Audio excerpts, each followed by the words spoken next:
Hello everyone, as you all know, this is Niharika Tiwari. So guys, we're back with another video related to your series Business Statistics, and in this part we are going to cover this very important topic, that is dispersion and various measures of dispersion, right?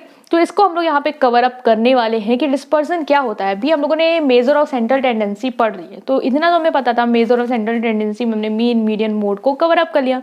तो ये measure of dispersion, इसकी क्या ज़रूरत पड़ी, क्यों वो चीज़ sufficient नहीं थी, इसका कॉन्सेप्ट क्या है, ये क्यों हम लोग यूज़ में लेते हैं और इससे हमें पता क्या चलता है, ये सारी चीज़ें इस टॉपिक से रिलेटेड हम लोग इस वीडियो में कवर अप करेंगे। कॉन्सेप्ट को जानेंगे, मीनिंग को जानेंगे, इसके टाइप्स को जानेंगे, ठीक है। सो वीडियो को पेशेंटली लास्ट तक देखिएगा, और इससे पहले वाले पार्ट्स नहीं देखे हैं तो प्लीज़ चैनल की प्लेलिस्ट में जाकर उसे चेकआउट कर सकते हैं, right. So without any further delay let's start this video. So now guys we are starting this topic, that is dispersion. Dispersion हमने बहुत बार अपनी लाइफ में भी सुने हैं ये वर्ड कि डिस्पर्स होना, या फिर क्लास में बोला कि क्लास को डिस्पर्स कर दो, है ना। ये आप लोगों ने अपने क्लास में, स्कूल में सुना होगा, या डिस्पर्शन हो रहा है। डिस्पर्शन मतलब होता है किसी चीज़ को स्प्रेड आउट, मतलब कि फैला देना, स्कैटर्ड कर देना, ये चीज़ होती है आपकी मीनिंग ऑफ डिस्पर्शन। तो ये डिस्पर्शन का कॉन्सेप्ट हमें स्टैटिस्टिक्स में क्यों हम लाएं, क्या यूज़ है, उस कॉन्सेप्ट को समझेंगे यहाँ पे। तो ये कॉन्सेप्ट के लिए एक एग्जाम्पल लिया है कि हम लोग यहाँ पे क्या करेंगे, एग्जाम्पल ले रहे हैं कि 3 सेट जो है हमने स्टूडेंट्स के बनाए, ग्रुप एक्स, ग्रुप वाई और ग्रुप जेड, ठीक है। अब आप यहाँ पे अगर देखें तो ग्रुप एक्स में जो स्टूडेंट्स के मार्क्स हैं वो कितने हैं, 50 50 50, ठीक है। स्टूडेंट 1 2 3 के 50 50 50 है। ग्रुप वाई में अगर देखें स्टूडेंट 1 के जो मार्क्स है 45 है, 50 है, 55 है, 5 है, 45 है, 100। तो ये क्या है, स्टूडेंट के मार्क्स हैं अलग अलग ग्रुप में। हम अगर इनका मीन निकालते हैं तो हम देख रहे हैं कि मीन सबका कितना आ रहा है, 50 50 50। इसका मतलब अगर हम इस चीज़ से कंक्लूजन निकाल रहे होते स्टूडेंट के मार्क्स का कि group X, group Y, group Z के जो भी स्टूडेंट्स हैं उनके मार्क्स के अकॉर्डिंग पे जो हमने मीन निकाला है, उसके बेसिस पे जो हम कंक्लूजन निकाल रहे हैं कि इनकी परफॉर्मेंस कैसी है या क्या है, तो हम तो ये कहेंगे कि एज इन सबका एवरेज या मीन जो है वो सेम है। इसका मतलब इन स्टूडेंट्स का अगर मीन सेम है, मार्क्स सेम आ रहे हैं, एवरेज सेम आ रहा है मार्क्स का, इसका मतलब इनकी जो कैपेबिलिटी है वो सबकी क्या है, सेम है, राइट, इक्वल है, क्योंकि इनका मीन सेम है। तो हमने ये कंक्लूजन निकाल लिया। बट अगर आप इसको और ध्यान से देखेंगे तो हम ये देख रहे हैं कि ग्रुप एक्स में जो मार्क्स है वो 50 है, स्टूडेंट का 50 है, ठीक है। तो अगर इसका हम लोग एवरेज से कंपैरिजन करें तो इस पर ज़्यादा कोई अंतर नहीं है, सेम है एवरेज के अकॉर्डिंग। लेकिन अगर हम लोग ग्रुप वाई के स्टूडेंट्स का मार्क्स देखें तो एक है 45, फिर 50, फिर 55, तो मीन से अगर हम लोग इसका कंपेयर करें तो नियर अबाउट डिफरेंस है, क्योंकि यहाँ पे तो एग्जैक्ट सटीक है कि ज़्यादा डेटा जो है वो हमारा डिस्पर्स या स्प्रेड नहीं है, सेम है मीन के अकॉर्डिंग। बट अगर हम यहाँ पे देख रहे हैं तो हमारा एवरेज से अगर हम कंपेयर करें तो डेटा कहीं ना कहीं थोड़ा बहुत डिफरेंस है, क्योंकि यहाँ देखो ये 50 है, ये 45 है, ये 50 है, ये 55 है, ये 50 है। तो मीन के अपार्ट तो हमने मीन को तो कह दिया कि हाँ सब इक्वल है, लेकिन अब हम देख रहे हैं कि नहीं, ये जो है वो मीन के कहीं ना कहीं, ये जो एक्स के इनके स्टूडेंट्स के मार्क्स है वो कहीं ना कहीं सही है, लेकिन इसमें थोड़ी वेरिएबिलिटी या जो डिफरेंसेस है वो हमें देखने को मिल रहे हैं अगर हम मीन से कंपेयर कर रहे हैं। ग्रुप जेड में तो बहुत ज़्यादा डिफरेंस है। देखो ये 50 से कंपेयर करें अगर हम लोग यूनिट को, तो ये तो 5 मार्क्स आए हुए हैं एक स्टूडेंट के, फिर एक के 45 आए, एक के 100।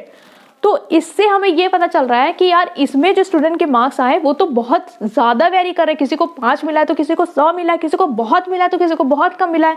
यहाँ पे कह रहे हैं हाँ ऑलमोस्ट एवरेज के सब आसपास है, और यहाँ पे तो एग्जैक्ट है।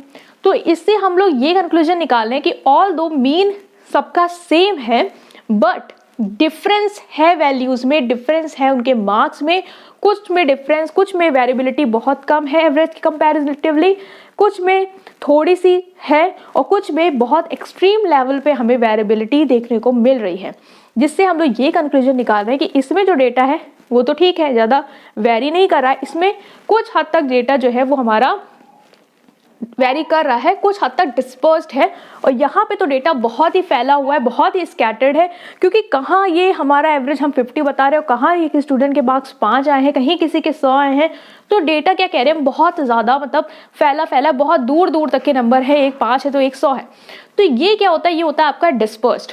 मतलब कि जो मीन होता है, जो एवरेज होता है, वो सिर्फ आपको एक निकाल के दे देता है, एक यूनिट दे देता है, एक एवरेज दे देता है जो पूरे डेटा को एक तरीके से डिफाइन करता है। कुछ वेरिएबिलिटी है या क्या है डेटा में और क्या चीज़ें हमको देखने को मिल सकती है उसको डिफाइन नहीं करता है, बस एक यूनिट से सबको क्या कर देता है, जज कर देता है। लेकिन जब हम लोग डिस्पर्जन में जाते हैं तो वहाँ पे हम एक एक जो वैल्यूज़ होती है उसको चेक करते हैं कि वो जो वैल्यू है वो कितनी ज़्यादा डिस्पर्स्ड है हमारे एवरेज वैल्यू से, कितना ज़्यादा वेरिएशन है उन सारी वैल्यूज़ में, क्या वो क्लोज है, क्या वो वाइडर है। तो ये हमें अब किससे पता चलता है, डिस्पर्स से, मतलब कि ये डेटा को और क्लैरिफाई करता है और डिस्क्राइब करता है। तो इसीलिए हम लोगों ने डिस्पर्जन निकाला है ताकि हम लोग अपने डेटा को और मतलब डिफाइन कर पाएँ और बता पाएँ कि हमारा डेटा एग्जैक्ट किस तरीके का है, राइट। तो अगर हम लोग मीनिंग पे जाए तो dispersion is the extent to which values in a distribution differ from the average और डिस्ट्रीब्यूशन। बहुत ईजी मीनिंग है क्योंकि आप लोगों ने जब समझ लिया पूरा कॉन्सेप्ट तो आप खुद से मीनिंग बता सकते हैं कि डिस्पर्जन क्या होता है। ये एक एक्सटेंट होता है to which values in the distribution, मतलब जो वैल्यूज है डिस्ट्रीब्यूशन में वो कितनी डिफरेंट है, जो डिस्ट्रीब्यूशन का एवरेज है उससे, वो बताता है हमारा डिस्पर्जन। ठीक है, अब जैसे वैल्यूज है 50-50-50 तो एवरेज से कितनी डिफरेंस है, तो देखा नहीं ज़्यादा डिफरेंट नहीं है, कुछ नहीं है। यहाँ पे हाँ कुछ हद तक डिफर है, यहाँ पे कुछ ज़्यादा ही डिफर है। तो जितना ज़्यादा वैल्यूज में अंतर होगा, वेरिएबिलिटी होगी, उतना ज़्यादा हम कह सकते हैं कि हमारा डिस्पर्जन जो है वो होने वाला है। उतनी ज़्यादा ही जो वैल्यूज में है डेटा में वो क्या होंगी, फैली हुई होंगी, वो बहुत ज़्यादा स्कैटर्ड होंगी, राइट। सो अभी हम लोग और आगे जब इसके कॉन्सेप्ट को एक्सप्लोर करते जाएंगे तो आपको अगर चीज़ें अभी यहाँ पे ज़्यादा क्लियर नहीं है तो और क्लियर हो पाएंगी, बट मीनिंग को समझना है कि ये बताता है कि कितने एक्सटेंट तक जो वैल्यूज़ है डिस्ट्रीब्यूशन में वो डिफरेंट है उसके एवरेज से जो कि है पूरे डिस्ट्रीब्यूशन का। ठीक है, तो ये हमने कॉन्सेप्ट पढ़ा यहाँ पे डिस्पर्शन का। देन गाइज यहाँ पे जो डिस्पर्शन होता है उसके आपके 2 टाइप्स होते हैं। वो 2 टाइप्स भी पेपर में आता है मीनिंग के साथ कि मीनिंग बताओ और डिस्पर्शन के टाइप्स बताओ।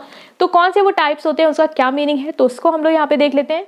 So now guys we are starting with this next thing, that is the types of dispersion. Dispersion क्या होता है, ये कॉन्सेप्ट मैंने क्लियर किया है, मीनिंग को भी डिफाइन किया है कि जो एक्सटेंट होता है टू विच जो वैल्यूज होती है डेटा में वो डिफर करती हैं आपके एवरेज से, उसे ही हम कहते हैं डिस्पर्शन। अगर वैल्यू एवरेज से ज़्यादा डिफर कर रही है तो डिस्पर्शन बहुत है, मतलब हम कह सकते हैं डिस्पर्शन है आपका ज़्यादा वाइड में। अगर नहीं डिफर कर रही है तो हम कहेंगे ज़्यादा डिस्पर्शन जो है वो हमें देखने को नहीं मिल रहा है। तो यहाँ पे 2 टाइप होते हैं डिस्पर्जन का, एक होता है आपका एब्सोल्यूट डिस्पर्जन और एक होता है आपका रिलेटिव डिस्पर्जन। सो एब्सोल्यूट डिस्पर्जन और रिलेटिव डिस्पर्जन बहुत ईजी होता है कि एब्सोल्यूट मतलब क्या होता है, एब्सोल्यूट मतलब होता है कि जो चीज़ एग्जैक्ट है, मतलब कि कहते नहीं है ये एब्सोल्यूट वैल्यू है आपकी इसकी, मतलब कि एग्जैक्ट या प्योर वैल्यू जो है आपकी वो है। ठीक है, तो अगर हम लोग मीनिंग देखें तो एब्सोल्यूट डिस्पर्जन क्या होता है, if the dispersion is express in term of original unit of the series, मतलब कि जो हम लोगों ने जो डिस्पर्जन कैलकुलेट किया है उसको अगर हम लोग एक्सप्रेस करते हैं in the form of original unit of the series, मतलब जो भी हमारी सीरीज है उसकी जो ओरिजिनल यूनिट दी है उसके फॉर्म में, लाइक हमारा डेटा था, ठीक है, वो था स्टूडेंट्स के मार्क्स का। ठीक है, स्टूडेंट के मार्क्स हमने कैलकुलेट किए, जो हमने इससे पहले वाला एग्जांपल लिया तो वो स्टूडेंट के मार्क्स थे। तो जो हमारा रिलेटिव मतलब जो हमारा जो एब्सोल्यूट डिस्पर्जन होगा वो क्या बताएगा, वो ये बताएगा कि जो भी आपकी वैल्यू कैलकुलेट होके आएगी इस पे डिस्पर्जन में, जो हम लोग फॉर्मूले से वैल्यू कैलकुलेट करेंगे उसके आगे हम लोग यूनिट जो है वो लगाएंगे, वो होगी मार्क्स की यूनिट। मतलब कि अगर किलोग्राम में हमारा डेटा है, कोई चीज़ हमें केजी में दी है तो हम यूनिट लगाएंगे केजी की, ग्राम में है तो यूनिट लगाएंगे ग्राम में। मतलब कि सिंपल है कि डेटा आपको जिस यूनिट में दिया है अगर आप वो यूनिट लगा के जो आपका मेजर आया है डिस्पर्जन जो कैलकुलेट हुआ उसके साथ लिखते हैं तो वो होता है आपका एब्सोल्यूट डिस्पर्जन, राइट। नेक्स्ट है आपका relative dispersion. If the dispersion is expressed in percentage और ratio form it is called relative dispersion. मतलब यहाँ पे हम लोग यूनिट के साथ नहीं लिखते हैं अपना आंसर, मतलब जो भी हमारा डिस्पर्जन आया वहाँ पे हम अपनी यूनिट नहीं लिखेंगे कि अगर हमारा डिस्पर्जन मान लो 50 आया तो 50 के साथ केजी नहीं लिखेंगे, यहाँ पे ना हम लोग 50 रुपीज़ लिखेंगे, यहाँ पे हम लोग सिर्फ उसको एक्सप्रेस कर देंगे इन अ फॉर्म ऑफ परसेंटेज या इन अ फॉर्म ऑफ रेशियो। ठीक है, 50%, 60% इस तरीके से एक्सप्रेस कर सकते हैं, रेशियो के फॉर्म में एक्सप्रेस कर सकते हैं, लेकिन उसमें हम लोग यूनिट जो है वो नहीं लगाएंगे। आई होप ये क्लियर हो गया है। ठीक है, यहाँ पे ये सबसे इंपॉर्टेंट चीज़ क्या है कि आप सोच रहे होंगे कि एब्सोल्यूट डिस्पर्जन तो ठीक है, यहाँ पे यूनिट नहीं लगाते, और रिलेटिव डिस्पर्जन है जब आंसर आ रहा है तो हम लोग यूनिट उल्टा बोल दिया, एब्सोल्यूट डिस्पर्जन हमने निकाला तो यूनिट लगा दे रहे हैं, आंसर आया। रिलेटिव लगा रहे हैं, रिलेटिव आंसर आ रहा है, तो रिलेटिव डिस्पर्जन में यूनिट हम लोग नहीं लगा रहे हैं, क्लियर है। बट ऐसा क्यों होता है, क्यों हम लोग रिलेटिव डिस्पर्जन को यूज में लाए जब एब्सोल्यूट डिस्पर्जन था, यूनिट लगा दो ना, क्या प्रॉब्लम है। बट गाइज प्रॉब्लम ये है कि for the comparative study it is necessary to calculate the relative measure of dispersion. मतलब कि अगर मान लो आपको 2 सेट ऑफ डेटा दिए हैं, ठीक है, दोनों को आपको कंपेयर करना है कि इसका भी आपने निकाल लिया डिस्पर्जन, इसका भी डिस्पर्जन निकाले, नाउ यू कंपेयर इट, ठीक है। तो इसमें हमने अगर एब्सोल्यूट मेजर में जो डेटा था उसमें था हमारा केजी, इसमें हमारा क्या था, वो था ग्राम में।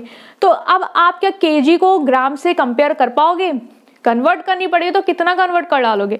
तो यहाँ पे ये इजी करने के लिए कि आप कंपैरिजन कर पाओ दो चीज़ों के बीच में, तो आप क्या करो, यूनिट को गोली मार दो, इग्नोर कर दो।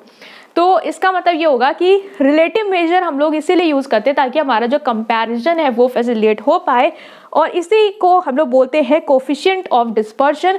कोफिशिएंट ऑफ डिस्पर्जन मतलब क्या होता है, जहाँ पे आपको यूनिट नहीं लगानी है, तो इसे हम लोग बोलते हैं coefficient of dispersion. Coefficient word याद रखना, कोफिशिएंट का मतलब होता है a pure number independent of unit of measurement, मतलब एक ऐसा नंबर, एक ऐसा प्योर नंबर जिसका यूनिट ऑफ मेजरमेंट से दूर दूर तक का कोई नाता नहीं है, वो प्योरली क्या है, इंडिपेंडेंट है। तो उसे हम कहते हैं कोफिशिएंट, क्योंकि जब हम लोग मेजर पढ़ेंगे तो हर मेजर का कोफिशिएंट भी पढ़ेंगे। तो इससे आपको ये क्लियर होना चाहिए कि जो भी मेजर है वो आपके हो सकते हैं कि जो भी आपकी यूनिट है उसमें में एक्सप्रेस करेंगे, लेकिन अगर उनके आगे कोफिशिएंट लग गया तो वो यूनिट से परे होंगे, मतलब उनमें हमें यूनिट का यूज नहीं करना है, ठीक है। और यूनिट का यूज नहीं करें तो वो कंपैरिजन के लिए हमारे हेल्पफुल होंगे, ठीक है। तो यहाँ पे हमने पढ़ा है डिस्पर्जन का पूरा कॉन्सेप्ट, कि क्या आपका कॉन्सेप्ट है, कहाँ से आया, क्यों यूज कर रहे हैं इसको हम लोग, और इससे हमें क्या बेनिफिट मिलने वाला है, और क्या मीनिंग है, क्या टाइप्स है इसके, ये सारी चीजें हमने इस वीडियो में कवर अप की हैं। स्टिल कोई भी डाउट है उसे आप कमेंट सेक्शन में पूछ सकते हैं। इसके नेक्स्ट पार्ट को जरूर देखिएगा, राइट, वहां से आपका जो मेन टॉपिक है वो स्टार्ट होने वाला है इससे रिलेटेड, राइट। Thank you.